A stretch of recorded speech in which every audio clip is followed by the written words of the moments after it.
3, 2, 1, c'est parti. Bonjour et bienvenue, c'est le débrief à vif de la rencontre Sporting Club Toulon Louan-Cuiseaux. Le titre de l'émission c'est Enfin, parce que enfin le Sporting remporte un match à bonne rencontre cette saison, un match en championnat bien entendu. Pour nous accompagner c'est Stéphane et Serge. Alors Stéphane, Bonjour. toi tu es un coutumier de l'émission, mais Serge, tu vois, c'est ta première, ton premier débrief à vif Merci pour l'invitation. et le Sporting gagne. Donc bonjour messieurs, bonjour Jérôme. Pour Bonjour. commencer, ben écoutez, je vais donner la parole à ceux qui étaient présents au stade. Donc honneur à notre invité Stéphane, si tu veux bien nous donner ton ressenti, ton point de vue sur la rencontre. C'était un bon match très agréable avec beaucoup d'occasions. C'est la première fois qu'on se crée autant d'occasions sur une rencontre. Premier match, première victoire aussi. Avec un bon début, on avait l'impression qu'il y avait un décalage horaire entre les interviews où ils nous disaient on a la dalle, on a la dalle. Mais là, ça y est, ça a enfin monté au cerveau. Ils ont eu la dalle. J'ai vu 11 joueurs concernés qui avaient envie de faire un bon match. Peu de déchets techniques par rapport à d'habitude. Je vais retenir aussi des pistons sur les côtés qui ont fait un match vraiment exceptionnel, tant dans l'envie que dans la justesse. Ils ont été là pendant 90 minutes défensivement, offensivement, c'était hyper intéressant. Un très bon job aussi au milieu de terrain. Et puis, bon, après, on peut regretter le manque de réalisme parce qu'on s'est encore mis une fois en danger. À 1-0, on a remis Louan dans de bonnes conditions parce que derrière, on a commencé un peu à faire n'importe quoi. Puis une victoire méritée, mais une victoire chanceuse quand même à la 90e minute avec un face-à-face entre Faragomis et le gardien. Un peu à l'image de hier, c'était le tournant du match. Il a fait le même face-à-face que face au gardien de hier. Il a trop poussé son ballon, Mhm. il a mal négocié, mais il a marqué. Ouais, parce que Donc là, en fait, voilà. il récupère, c'est ça, il récupère la balle. Enfin, il Il a un récupère le rebond ballon. heureux. Ah, Non, non, vas-y, pardon. il récupère le ballon au milieu de terrain, et puis se posant face au gardien, il la pousse trop. Le gardien sort pas bien, et puis avec un peu de chance, ça passe, ça Mhm. marque. Alors, Et bon, c'est vrai qu'on peut évoquer la chance sur ce but, mais finalement, c'est une chance qui est provoquée. Comme tu le dis, la semaine dernière, dans Var Matin, le titre de l'interview d'Anto Wasfan, c'était la dalle, la dalle, la dalle. Bon, effectivement, il y a eu peut-être une semaine de décalage, mais toujours est-il que l'équipe est allée se chercher cette victoire. Et entre autres, Gomis, on le sait, coutumier de cette dalle, puisque chaque fois qu'il rentre, c'est un joueur qui, globalement, dans l'envie en tout cas, est très performant. ah ouais, c'est 3 points mérités par contre, hein. Ouais, C'est 3 points qu'on aurait dû coffrer avant, on va dire. Mais d'accord. trois bons points, 3 points mérités, et bon rencontre, content, et les supporters aussi. Ouais. On parlera de ça après. Et Jérôme, toi, ton ressenti par rapport à justement à cette victoire dans la douleur, mais victoire tout de même. Moi, je suis toujours un peu méfiant. Enfin, je sais pas. Hier, je trouve qu'il y a, les joueurs ont mis les ingrédients, l'équipe a mis les ingrédients pour faire ce bon résultat. Ça, c'est une évidence. Par rapport à des premières mi-temps comme celle de hier où c'était insipide, là-dessus, je peux pas dire le contraire. Et en même temps, en face, franchement, moi, j'ai été assez surpris par le manque d'ambition de Louan dans le jeu, le manque d'impact. Enfin, j'ai regardé les stats, ils ont fait 8 fautes, je crois, dans Mhm. tout le match. C'est dérisoire, quoi. Et je trouvais qu'au marquage, ils étaient loin, etc. Donc ça nous a facilité la tâche. Mais encore faut-il savoir en profiter. Donc en termes d'occasion, je trouve qu'on a bien saisi notre chance, sauf qu'on les a pas mises au fond et que ça aurait pu nous coûter très cher. On fait 10 grosses premières minutes où on doit quasiment se mettre à l'abri, quoi, pour ainsi Mhm. dire. Et le fait de pas scorer, fait qu'on se retrouve, qu'on se retrouve à douter à nouveau, Mhm. puisqu'on marque une seconde période, qu'on marque à l'heure de jeu, t'imagines. Enfin, Ouais. et c'est vrai que quand tu vois la physionomie du match, oui, tu dois mener à la mi-temps peut-être de deux ou trois buts sans problème. Ouais, tu Et- évoques et- les stats de Geoffrey Damastat et en fait c'est vrai que on se rend compte que de 15 tirs pour le Sporting, ce qui est quand même une belle stat, mais aussi et surtout que en enfin moi en tout cas c'est celle qui m'a peut-être le plus marqué, c'est la possession, c'est-à-dire que c'est Louan qui a eu la possession de balles, et finalement est-ce que c'est pas ça la solution, enfin ou en tout cas une piste à creuser que de laisser la possession à l'adversaire pour le Sporting. Steph, ton point de vue par rapport à ça? Bah, c'était une petite possession de Louan Cuiseau. À mon avis, c'était vraiment du 50-50. Et puis quand Louan avait le ballon, ils se sont très peu projetés vers l'avant. Alors, elle m'a surpris, cette équipe de Louan, dans le sens où c'était la meilleure attaque du championnat. Et on savait par contre qu'ils concédaient énormément d'occasions. Alors on a compris pourquoi, parce que c'est vrai que la défense était vraiment fébrile, celle de Louan. Mais c'est vrai que on nous présentait une équipe ambitieuse, et quand ils avaient le ballon, c'était assez latéral, ils se sont assez peu projetés. Nos défenseurs centraux, les trois actions, ont été sérieux aussi, ont bien muselé les attaquants de Louan Cuiseau qui ont eu aucune solution. Donc cette possession de Louan, c'est pas une possession dominatrice comme on a pu la subir contre hier, par exemple. C'est une possession, on a le ballon, on fait un peu tourner. Et j'étais vraiment surpris, je pense que Louan a raté son match aussi. Parce que je les voyais vraiment plus fort, plus dangereux. Plus dominateur. Et à part l'archi-gabarit Etonguet devant, là, le numéro 9, celui qui marque justement, qui était un peu, qui arrivait un peu secouer, qui arrivait un peu à perturber la défense, il y avait pas grand chose devant pour cette équipe de Louan Cuiseau. Donc on n'a pas subi le match. Justement, je veux rebondir sur quelque chose que tu as dit. Est-ce que, enfin, c'est toujours la question que je me pose quand une équipe qu'on attend forte est finalement en deçà. La question que je me pose toujours, c'est est-ce lié au fait qu'elle est surcotée, si on peut dire ça comme ça, ou est-ce parce que l'adversaire justement a suffisamment mis les bons ingrédients pour l'empêcher de développer son jeu? Jérôme? Moi, je pense surtout ce sur quoi il faut s'attarder, c'est que si on estime une équipe en deçà, il faut que ton équipe elle essaie en prendre, comment dire, s'en servir justement pour en profiter. Et hier, si le Gomis marque pas, au final, tu repars avec un point et tu te dis, qu'ils soient en deçà ou pas de leur niveau réel, tu t'en fous, quoi. T'as pris qu'un point. Donc, oui, être content, c'est normal, mais n'empêche que hier, si tu repars qu'avec un point, c'est pas normal, parce que par rapport à la physionomie du match, c'est interdit, mais n'empêche que vu la fin de match, c'est pas illogique. Après, sur la possession de balle, en première période, c'est nous qui l'avons, Ouais. Et en deuxième période, qu'on perd la possession, à mon avis, d'une part parce qu'on mène au score, donc déjà, on désire moins faire le jeu. Aussi, à la sortie d'El Ghoul, qui est importante, parce que mine de rien, pour garder le ballon, il est un peu au cœur du jeu, le garçon. Quand il est plus là, on sait très bien qu'en termes de possession, c'est plus la même. Est-ce qu'on est meilleur sans ballon qu'avec? Moi, je trouve que hier, avec le ballon, ça a été. On a eu des occasions. Mais difficile à dire. Je ne sais pas si c'est vraiment prépondérant, la possession. D'accord. On n'a plus Serge à l'image, mais semble-t-il, il est parmi nous. Je ne sais pas si vous m'entendez. Oui, on t'entend, ça. Donc toi, j'ai envie de t'interroger sur ton ressenti quant à cette victoire, puisque voilà, on va pas se le cacher, on va pas le cacher aux gens qui nous écoutent. Ça fait, on s'appelle assez régulièrement, et c'est vrai que cette semaine. On s'est eu au téléphone et tu étais très remonté, voire plus que dépité quant à l'état de quasi mort clinique, si on peut dire ça comme ça, du Sporting. En plus, toi, tu as été partenaire à titre individuel du club. Donc, cette victoire pour toi, elle représente quoi, Serge? Moi, dans l'ensemble de la victoire, oui, elle est méritée. Maintenant, ça va être une certaine retenue. J'aimerais voir qu'est-ce qui va se passer contre Auxerre. Parce que là, actuellement, on est un peu dans l'euphorie, parce qu'on attendait tellement cette victoire que là, elle tombe à point. Il est vrai que pour le moral des joueurs, comme pour, on va dire, le maintien du coach, c'est beaucoup mieux. Mais oui, je garde une retenue parce que je trouve que devant, ça pêche. Franchement, au niveau de la finition, on n'a vraiment pas de tueur de surface. Et comme l'a dit Jérôme, on aurait dû normalement tourner la première mi-temps avec 2, voire même 3 buts d'avance. Ouais. Donc là, c'est là où je me pose vraiment la question.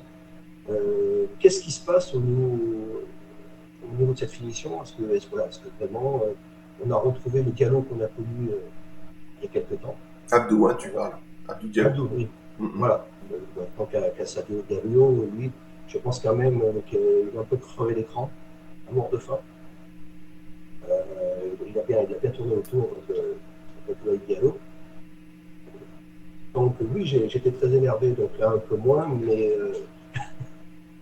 ça m'évitera de casser l'écran comme certains le font.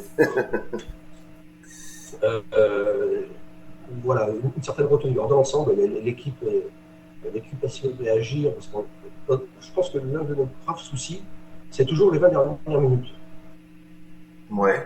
Souvent, malheureusement, c'est là que l'on mène au score, qu'on soit à égalité. Souvent, ça bascule par manque d'inattention, je ne sais pas, par manque de concentration. J'ai l'impression qu'on a du mal à maîtriser même certains matchs qui auraient dû pencher en notre faveur. Et là, de toute façon, pardon, je te coupe, hein, mais c'est un petit peu ce qui se passe dans la mesure où, effectivement, grosse domination sur les premières minutes avec pas mal de situations, voire d'occasions de but de Abdoulaye Diallo, justement, et on reviendra sur lui si vous voulez bien après. Mais on n'arrive pas à concrétiser. C'est un petit peu ça, Stéphane.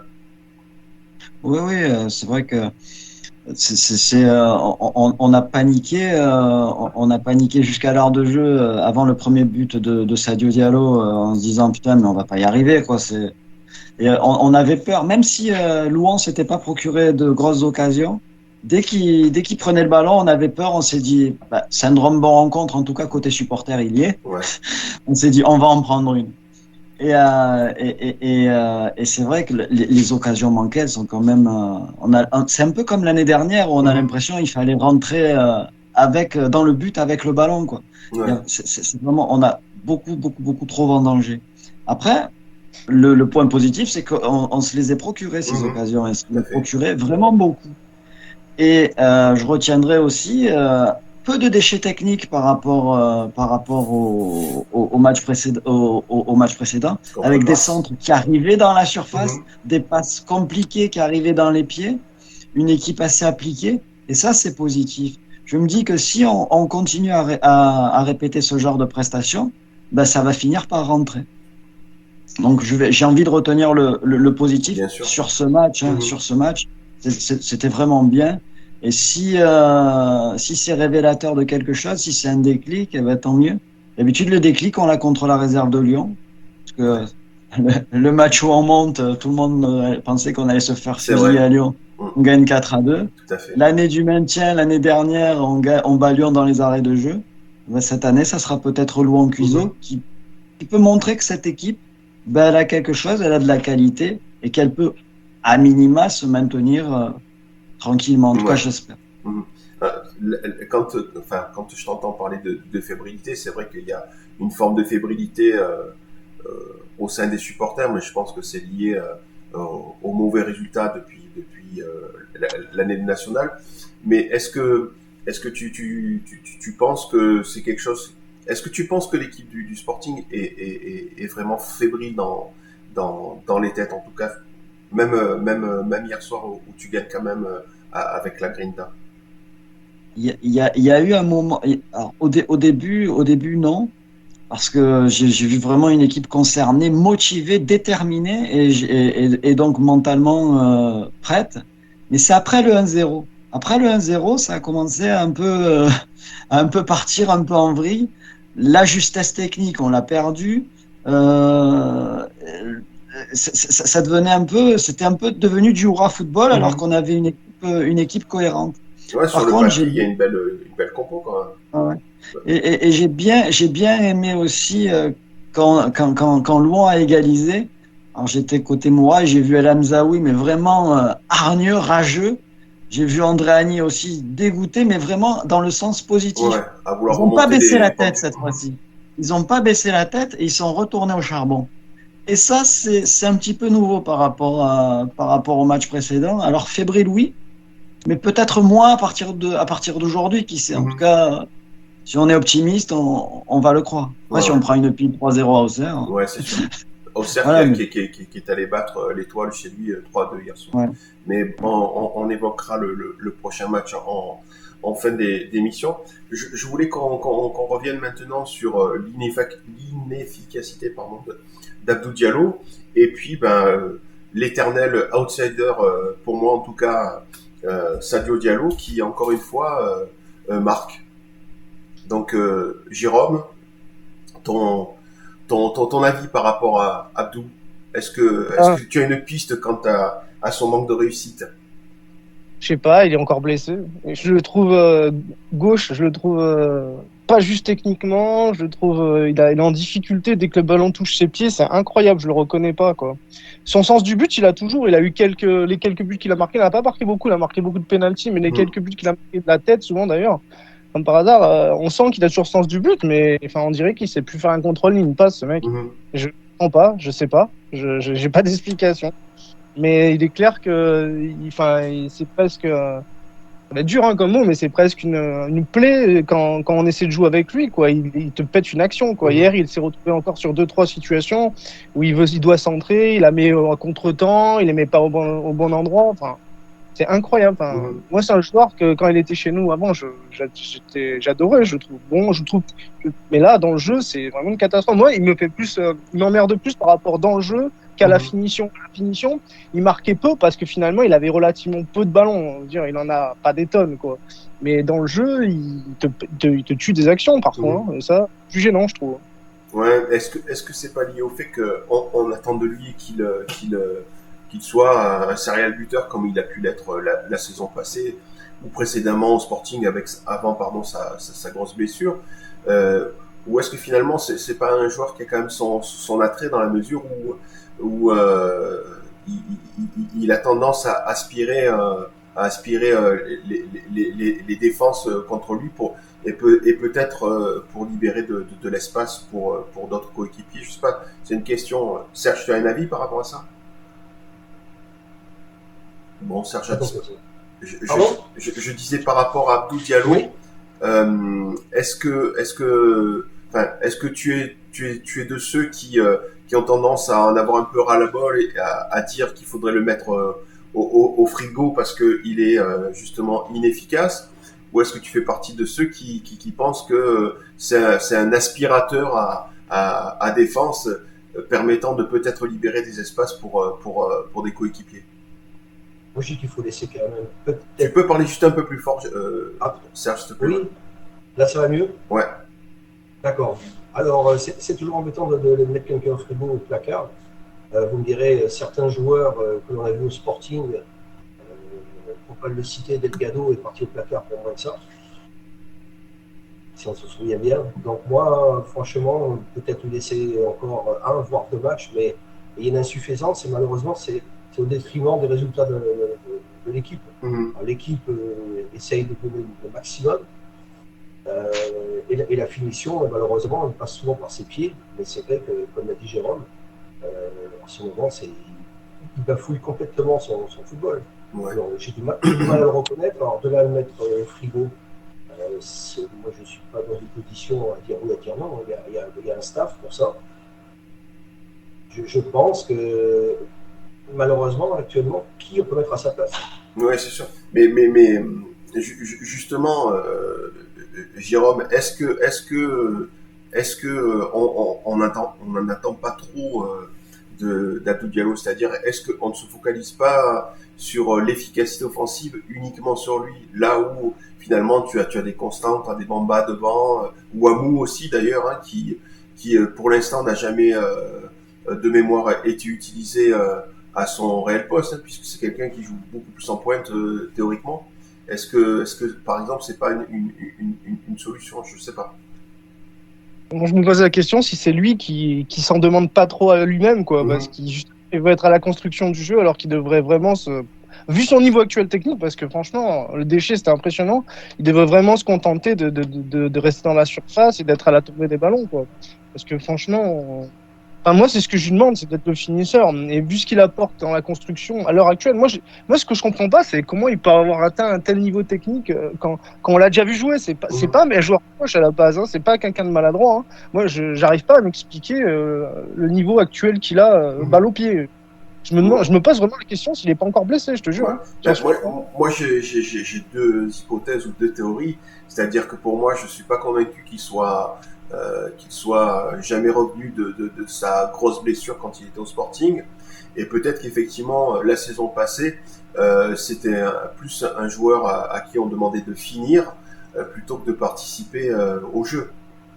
C'est peut-être aussi l'animation offensive de son précédent club qui permettait son efficacité. Parce que là, on l'a déjà vu souvent revenir pour récupérer des ballons. Voilà, ça peut aussi jouer sur l'influx et forcément le faire perdre en lucidité devant le but. Bien sûr. C'est pour ça que j'aimerais qu'il reste dans la surface. Enfin, qu'il reste aux abords du but, quoi. Ouais. On va parler de son acolyte Sadio, de son homonyme, pardon, Sadio Diallo. Et, Stéphane, tu es fan ou malgré sa réussite, hein, puisqu'il finit meilleur buteur la saison passée et cette saison, chaque fois qu'il rentre, il est ou efficace ou en tout cas performe avec son niveau. Ton point de vue par rapport à ce joueur? C'est un bon joueur. L'année dernière, il a énormément progressé. Quand il est arrivé, il était perdu sur le terrain tactiquement. Techniquement, ça allait pas du tout. Et physiquement, il se faisait bouger. Ce que j'ai retenu de lui l'année dernière, c'est que malgré tout, il a progressé. Il lâche jamais rien. Il se fait bouger, il revient. Il perd un ballon, il revient, il se bat. C'est un battant. Et il a des stats. Donc, on peut pas. Enfin, il est très jeune, il a une vingtaine d'années. Il n'a pas du tout grandi en France. J'ai en mémoire son interview en début de saison où il est vraiment touchant. Ouais, j'aime bien le joueur. Après, en début de saison, j'ai eu des craintes parce que j'ai retrouvé le Sadio Diallo qui était arrivé l'année dernière, c'est-à-dire perdu, inefficace. Je me suis dit merde, putain, il était venu, il a progressé et là on nous le remet. Il se blesse. Et je suis un peu circonspect quand je vois Resch le remettre. Je dis il est peut-être pas. Et puis non, ça y est, on l'a retrouvé sur les 2-3 derniers matchs. En tout cas, il va au contact, il se bat, il a envie, il est opportuniste. Donc c'est un joueur que j'aime bien. Et j'aimerais qu'il continue à progresser, qu'il passe un palier par rapport à. Pour moi, la base, c'est le niveau qu'il avait en fin d'année dernière où il marque 8 buts. Et j'aimerais que sur cette base-là, il continue à progresser. Alors, est-ce qu'il va le faire? Je sais pas. Mais en tout cas, c'est un joueur que j'aime bien. C'est un joueur qui montre l'exemple et qui a gagné vraiment beaucoup de points hier soir parce qu'il a rien lâché. Il est opportuniste. Et moi, c'est un joueur que j'aime bien depuis le début parce que le premier match qu'il fait de mémoire, c'est à domicile contre la Duchère où on se fait promener, où on perd 2-0. Et puis il est rentré, il a couru partout. Et il a envie. Et moi, c'est ce que je retiens de ce joueur. Et puis, vu la situation dans laquelle on est, on a besoin de joueurs qui ont envie, qui se battent, qui ont la grinta. Et moi, j'ai plutôt un bon avis sur ça. Ouais, c'est un joueur qui est très très généreux. On peut pas lui enlever effectivement cette capacité à ne jamais rien lâcher. Et c'est vrai que ce que tu dis, c'est une réflexion que je me faisais hier soir à la lecture un petit peu de tout ce que je pouvais lire sur le forum de marcolarascas.fr ou sur les réseaux sociaux, où tu te rends compte que c'est un joueur qui a plein de carences, hein, clairement. Hein, il faut pas se voiler la face. Et c'est pour ça que je pense que, entre autres, mon ami Phil sur le forum dit que c'est un joueur qui a plus un niveau R1 que N2. Mais en termes de générosité, d'implication, on peut pas lui enlever qu'il est présent. Et puis, même s'il a marqué des buts de raccro, il a quand même marqué, ce qui permet quand même au Sporting, rappelons-le, de se sauver la saison passée. Hein. Voilà, donc aujourd'hui, c'est vrai que on aimerait sans doute qu'il continue de progresser. On va voir sur les prochaines journées comment ça va se passer et quels choix vont faire le staff vis-à-vis de lui et vis-à-vis d'Abdou, parce que clairement on peut s'interroger sur le manque de performance d'Abdoulaye Diallo, dont peut-être on attend beaucoup trop, et puis se dire que enfin, moi, je reste convaincu que cette équipe, même si elle a un banc qui est insuffisant pour viser les objectifs qui avaient été annoncés, qui étaient de monter, toujours est-il que moi, je testerais bien une attaque avec Wamou pour faire souffler peut-être Abdoulaye. Je sais pas ce que t'en penses, Jérôme. Moi, je pars du principe surtout qu'on doit mettre les plus performants et ceux qui ont la dalle. Et en termes d'investissement, moi, sur Abdoulaye, Diallo, j'ai aucun doute. On voit qu'il donne de sa personne, hein, si, mais à un moment donné, on a besoin de gens performants aussi, qui marquent et qui font bien jouer l'équipe. Et Mouamou, je sais pas si on peut le placer là-dedans non plus, parce qu'il a quand même, mine de rien, il a quand même eu sa chance, ce joueur, même si ça a été rarement à son poste, comme tu as dit, d'élection. Mais à l'heure actuelle, je pense surtout qu'il faut favoriser les gars qui donnent tout, quoi. Moi, Sadio Diallo, hier, on sait, comme tu dis, on sait qu'il a des carences, on sait qu'il est perfectible, mais n'empêche que dans l'état d'esprit, lui aussi, il est irréprochable. Et en plus, pour le coup, je te parle de performance, il est efficace. Donc, à un moment donné, il te faut de plus, quoi, vraiment. Si le gamin, le match d'après, tu l'alignes pas, qu'on m'explique. Ouais. Et Abdoulaye, je trouve que ce serait bien aussi pour ça, de le reposer un peu, ne serait-ce que pour qu'il retrouve ses esprits, parce que le mec, on le voit souvent s'énerver sur le terrain. Je sais pas où tu l'as vu, ou t'en as entendu parler, mais contre hier, il était à bout. Là, ce match-là, ça a à peu près, mais bon, il se prend souvent la tête avec ses adversaires, etc. Pour moi, c'est quelqu'un qui est pas sûr en ce moment, parce qu'il doit pas être tranquille avec son football. Il fait pas ce qu'il a envie de faire avec ses pieds, et ça doit le travailler. Moi, j'en suis persuadé, hein. Donc, le mettre au repos pour qu'il se repose un petit peu mentalement, par exemple, ce serait pas une mauvaise idée. Pour me faire l'avocat du diable, Diallo, il a marqué 10 buts depuis le début de la saison. C'est assez extraordinaire. Alors, il a mis 3 pénaux. Alors, deux en championnat plus 3 pénaux. Mais en Coupe de France, il a été bon. Alors, c'est vrai que les adversaires en Coupe de France, c'était pas non plus, c'était faible. Des foudres, ouais. Mais contre Aubagne, par exemple, Diallo est plutôt pas mal. C'est lui qui permet l'égalisation en Coupe 1. Aubagne, pour le coup, c'est du National 2. C'est lui qui permet l'égalisation et qui nous permet de croire en la qualif. Il a ce côté aussi quand même. Il a eu énormément d'occasions, et même à la 90e, après en avoir raté 5, eh ben il y va, il tente encore sa chance. Et puis il était à la fin du match, tous les joueurs étaient souriants et tout, et lui il est resté longtemps assis dans le rond central. Alors je sais pas s'il pleurait ou pas, mais en tout cas il a vraiment eu les boules d'avoir manqué son match. Et peut-être que contre Auxerre, ben, il les mettra au fond. C'est quand même un vrai buteur, un vrai scoreur, et il gêne énormément les défenses, mais vraiment, hein, c'est quand même un sacré gros, un sacré beau poulet, quoi. C'est sûr. Et contre Louan a pas su le gérer, hein. Louan a pas su le gérer, et c'est vrai que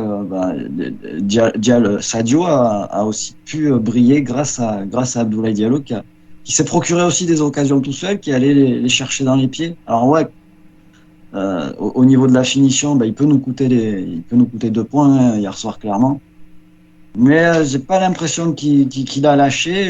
J'espère en tout cas qu'il va les mettre au fond pour son mental. Et si lui il les met au fond, et si on continue à avoir cet investissement et puis ce progrès technique, eh ben on peut être un petit peu plus ambitieux que ce qu'on est là. Ouais, ça va être l'heure de conclure. Prochain adversaire, c'est effectivement Auxerre, on l'a déjà dit, mais qui sont allés gagner contre les voisins de l'Étoile Fréjus Saint-Raphaël. Serge, on va être un petit peu fou. Si tu avais un pronostic sur ce match,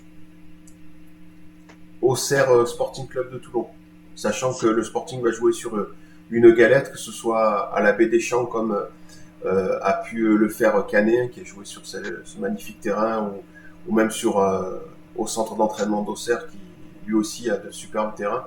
Ton pronostic? On a perdu Serge. Ah non, il est là, ça y est.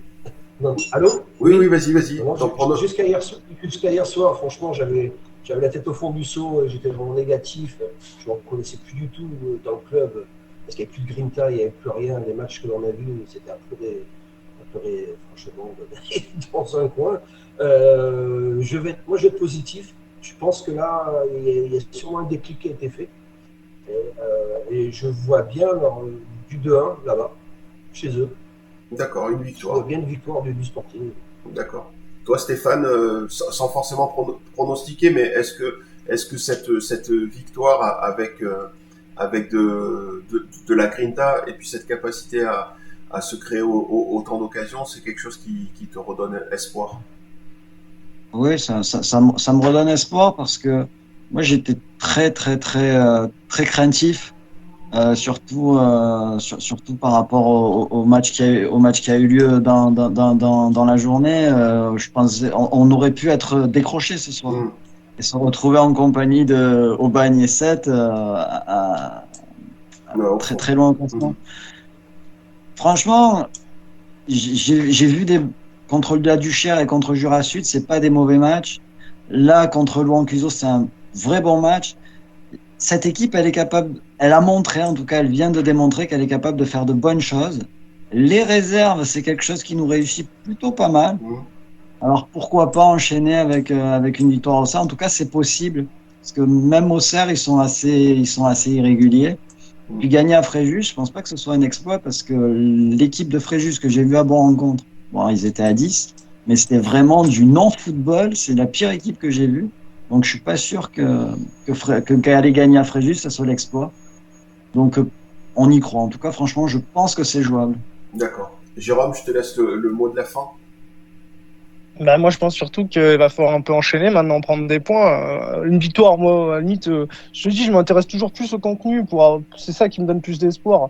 Hier, il y a eu du contenu, enfin, moi, je trouve un petit peu. Et à Auxerre, il faudra prendre des points parce qu'au niveau comptable, on joue le maintien aujourd'hui. Donc, il est primordial. Mais ça va aussi, ça va aussi dépendre de la copie qu'on rend en général, quoi. Est-ce qu'on va faire un match correct? Est-ce que ça va être encore un match où on va pas réussir à faire de passes? Moi, c'est ça aussi que je vais épier. Et j'espère que je vais avoir du contenu qui va me donner l'espoir qu'on finisse au moins tranquillement la saison. Et puis on sait jamais si on on entame une série, peut-être on peut s'amuser à rêver, on sait jamais. Hein. L'année dernière, Gaulle avait des tonnes de points d'avance avant de s'écrouler. Donc, tu vois, je vais loin dans l'optimisme. Hein. Mm-hmm.